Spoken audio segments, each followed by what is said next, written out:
আজকে আমি দেখাবো ইলিশ মাছের মাথা দিয়ে কিভাবে কচুর শাক রান্না করতে হয়। প্রথমে কচুর ডাঁটাগুলোকে আমি খুব ভালো করে ছুলে এইভাবে কেটে পরিষ্কার করে ধুয়ে নিয়েছি। এবার প্রেসার কুকারে দিয়ে তাতে সামান্য একটু জল দিয়ে দেব।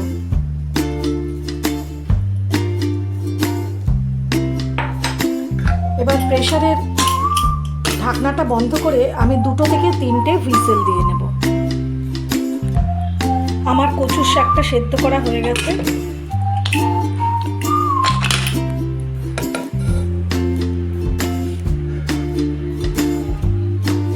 এবার আমি ছাঁকনির মধ্যে সেটাকে ফেলে জল ঝরিয়ে নেব খুব ভালো করে।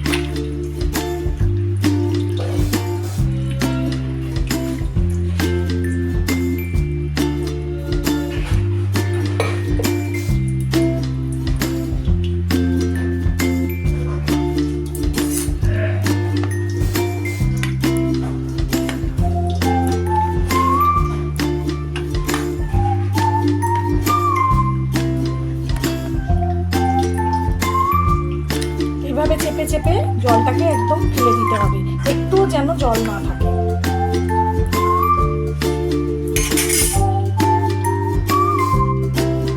ইলিশ মাছের মাথাগুলোকে খুব ভালো করে নুন হলুদ মাখিয়ে নেব।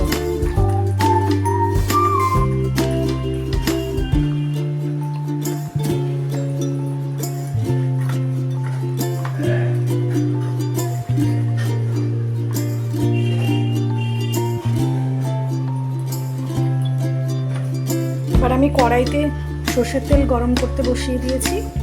এবার একে একে এই মাছের মাথাগুলোকে ভালো করে ভেজে নেব।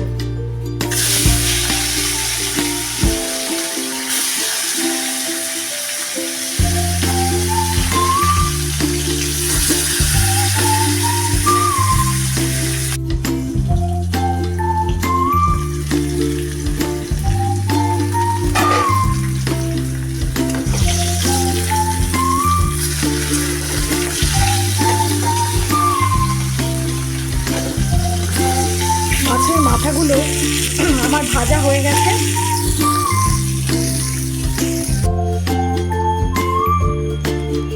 এই যে আমি মাছের মাথাগুলো ভেজে তুলে নিয়েছি। এবার কড়াইতে আরেকটু তেল দিয়ে দিয়েছি। যেহেতু কচুর শাক তাই জন্য এখানে সর্ষের তেলের পরিমাণটা একটু বেশি লাগে। এবার তাতে দিয়ে দিচ্ছি কালো জিরে,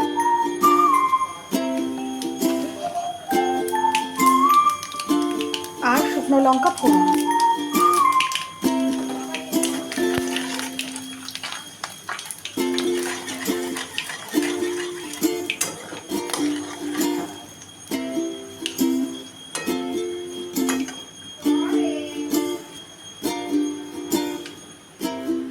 এবার দিয়ে দিচ্ছি 4টে কাঁচা লঙ্কা চেরা।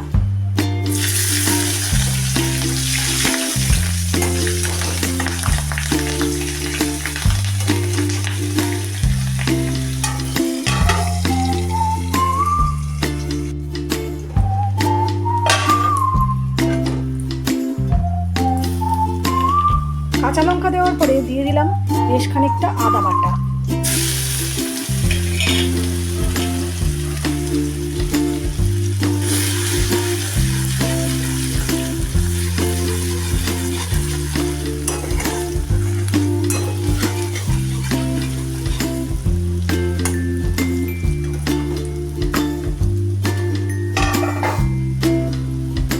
এবার আস্তে আস্তে গুঁড়ো মশলাগুলো দিচ্ছি।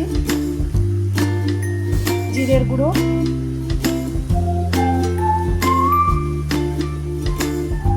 একটু বেশি পরিমাণে। এবার দিচ্ছি ধনের গুঁড়ো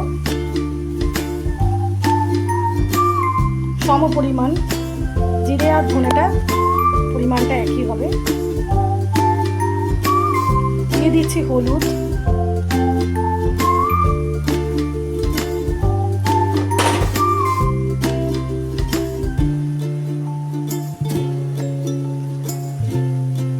আর লঙ্কার গুঁড়ো।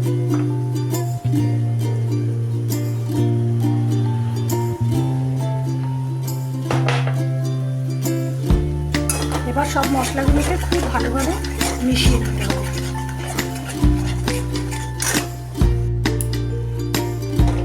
মশলাগুলোকে খুব ভালোভাবে কষানোর জন্য আমি এখানে সামান্য একটু জল ব্যবহার করছি, যাতে মশলাটা পোড়া না লেগে যায়।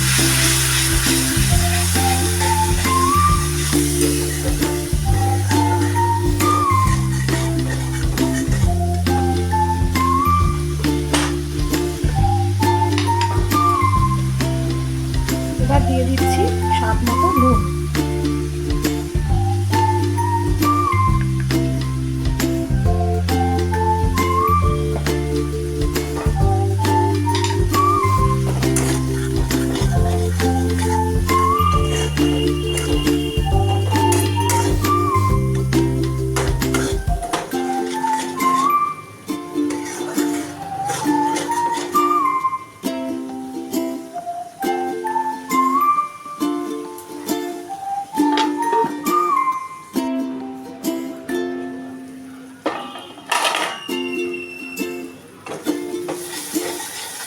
আমার মশলাটা খুব ভালোভাবে কষে গেছে।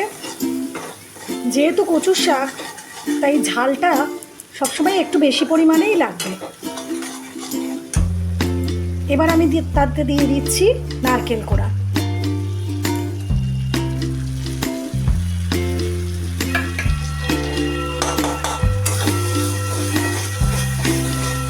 এই নারকেল কোড়াটাও মশলার সাথে খুব ভালো করে মিশিয়ে নেব।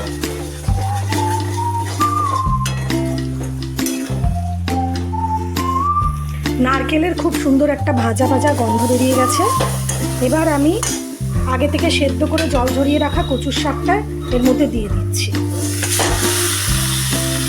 একটা কথা সবসময় মনে রাখবেন, সাদা কচুর শাকের থেকে কালো কচুর শাক কিন্তু সবসময় স্বাদে অনেক বেশি ভালো হয়। মশলার সাথে কচুর শাকটা খুব ভালোভাবে মেশানো হয়ে গেছে। এবার আমি দিয়ে দিচ্ছি মাছের মাথাগুলো। এই ইলিশ মাছের মাথাগুলো আমি কচুর শাকের মধ্যে দিয়ে খুব ভালোভাবে মিশিয়ে নেব।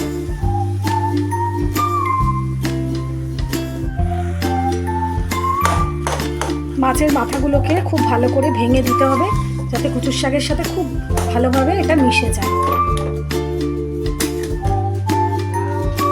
এবার আমি সামান্য একটু চিনি দিয়ে দিচ্ছি কচুর শাকে,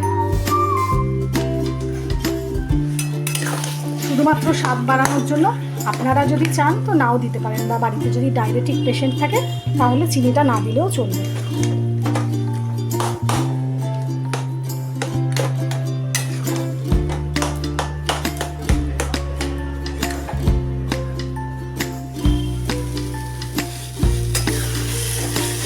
এবার কিছুক্ষণ নাড়াচাড়া করে নামিয়ে নিলেই রেডি আমাদের কচুর শাক, ইলিশ মাছের মাথা দিয়ে কচুর শাক।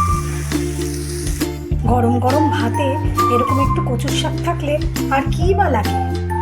তবে মা দুর্গা কিন্তু পান্তা ভাতে কচুর শাক খেতেই পছন্দ করেন, তাও মন্দ লাগে না, খুব সুন্দর লাগে খেতে।